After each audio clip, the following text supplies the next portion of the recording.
What does earnest money mean? Is it the same as a down payment? Is it refundable? How much should it be? I'm answering all those questions right here, right now.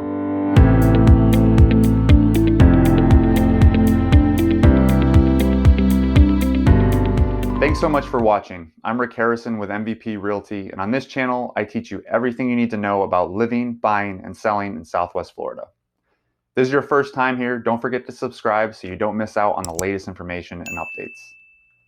So what is earnest money? How does it work? What does it do? Earnest money means money that is put into an escrow account to demonstrate good faith in pursuing a purchase of a home. It's a request for the seller to take the home off the market and allow the buyer time to do their due diligence. The due diligence period provides time for the buyer to get an inspection, read through association documents, have an appraisal, get approved for financing, and any other market research to satisfy their concerns with their investment or purchase.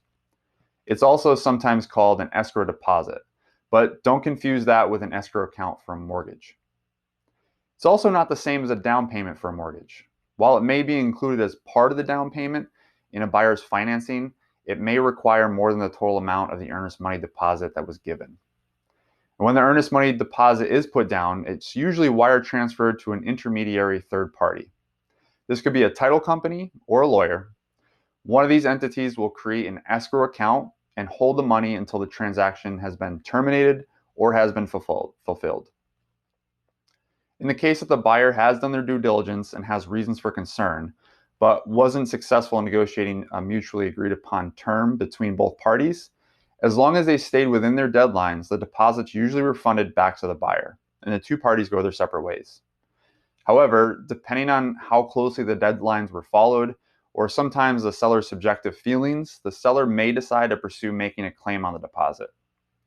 If the seller decides to challenge the deposit disbursement and wants to keep it, the two parties may need to have the discrepancy mediated or litigated in court.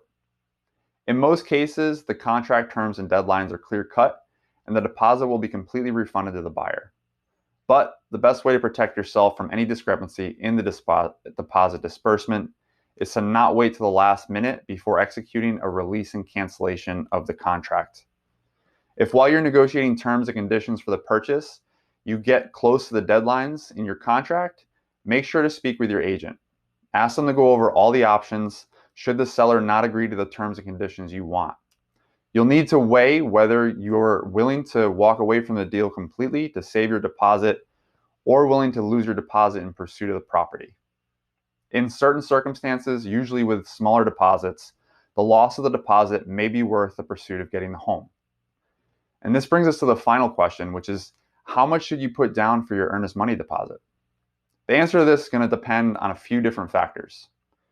It is a strong seller's market. You may need to put down more money to show the sellers you're serious about the offer and make your offer stronger than others. A larger deposit shows you're willing to lose more money in pursuit of purchasing the home. If it's a stronger buyer's market, or you're making an offer on a home that has been sitting on the market longer, you may not need to put down as much money.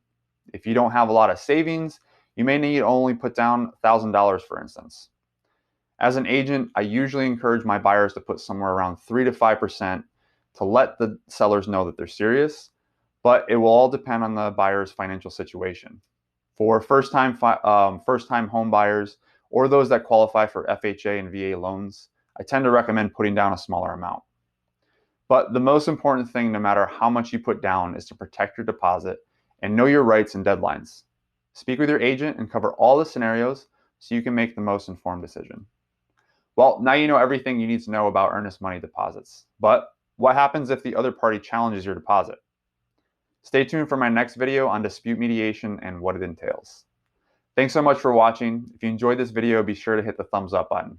Leave a comment down below and tell me how much money you think an earnest money deposit should be to let the sellers know you're serious. And be sure to hit the subscribe button. I post new videos every Wednesday about living, buying, and selling in Southwest Florida. Thanks again, and I'll see you next week.